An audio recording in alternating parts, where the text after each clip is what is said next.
La paix commence au fond des cœurs, dans nos regards, dans nos mains, nos paroles.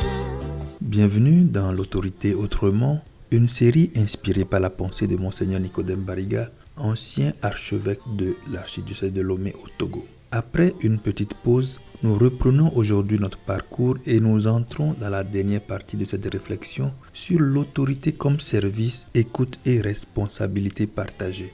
Dans cet épisode, nous allons voir comment l'autorité se déploie concrètement dans la société, dans la famille, dans la politique, dans l'éducation et même dans le monde de l'entreprise. Dans les épisodes précédents, nous avons vu que l'autorité n'est pas d'abord une question de pouvoir. Elle est une responsabilité confiée pour faire grandir les autres. Mais cette autorité ne reste pas abstraite. Elle se déploie dans la société, dans la politique, dans l'éducation et même dans le monde de l'entreprise. Et pour comprendre ces différentes formes d'autorité, Monseigneur Bariga nous invite à revenir à un point de départ très simple, la famille. Car pour lui, toutes les autres formes d'autorité trouvent leur origine ici. Il écrit « Toutes les autres formes d'autorité reposent sur celle de la famille. Si l'autorité est fragilisée dans la famille, elle devient fragile partout ailleurs. Car la famille est la première école de l'écoute. C'est là que l'enfant découvre qu'une parole peut guider, corriger, protéger. » Et Monseigneur Bariga ajoute une remarque très lucide. On ne peut encourager les enfants à se défaire de l'autorité de leurs parents pour prétendument penser par eux-mêmes et demander ensuite à ces mêmes enfants de respecter l'autorité du policier ou de l'enseignant.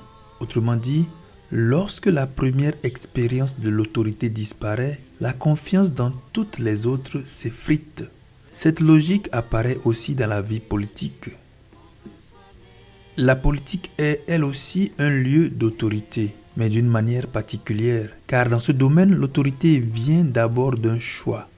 Monseigneur Nicodème écrit « Ce n'est pas parce qu'il est le garant du bien commun que le responsable politique est choisi. C'est parce qu'il est choisi qu'il devient le garant du bien commun. » L'autorité politique naît donc d'un acte de confiance.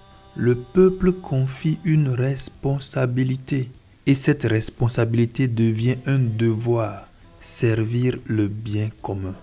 Mais cette responsabilité ne concerne pas seulement les dirigeants, elle concerne aussi les citoyens, car la démocratie suppose une maturité collective.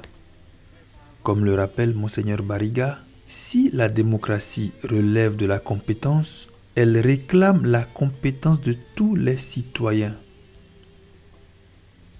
Continuons notre chemin. Un autre lieu essentiel où se joue l'autorité est celui de l'éducation. Et ici, Monseigneur Anani Bariga nous invite à ne pas réduire l'éducation à l'école. L'éducation comprend la famille, l'école, la culture, les médias, et aujourd'hui, les réseaux sociaux qui façonnent profondément les consciences. Mais l'école reste un lieu central, reconnaît Monseigneur Bariga, car c'est là que les jeunes passent une grande partie de leur temps. Et ici, l'autorité éducative dépasse largement la transmission des connaissances. Un professeur de mathématiques n'enseigne pas seulement les équations. En refusant la tricherie, il enseigne aussi l'honnêteté. Un entraîneur sportif n'apprend pas seulement à marquer des buts, il transmet aussi le respect des règles et des autres.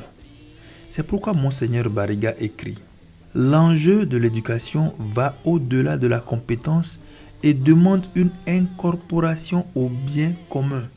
Former l'intelligence est important, mais former la conscience est essentiel. » Et si l'on poursuit encore ce parcours dans la société, nous arrivons à un autre univers, celui de l'entreprise.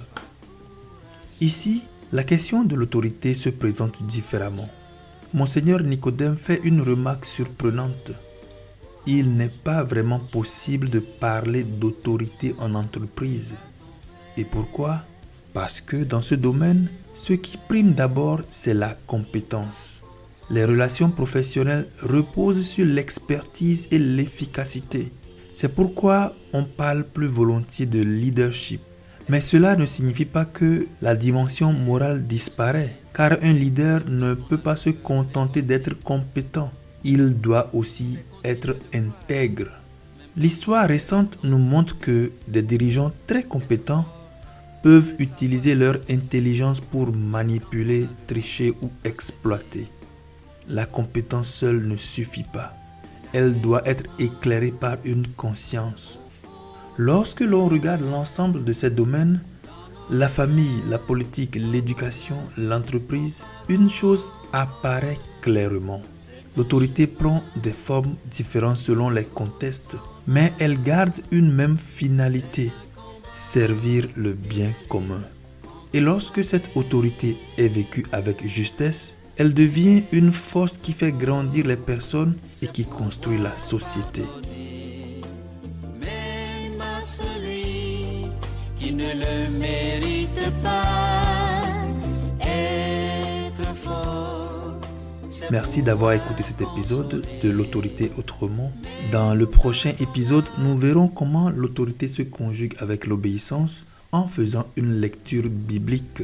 Sois courageux, oui courageux, car il faut du courage pour choisir le bien. Fais à ton frère ce que tu voudrais qu'il fasse pour toi.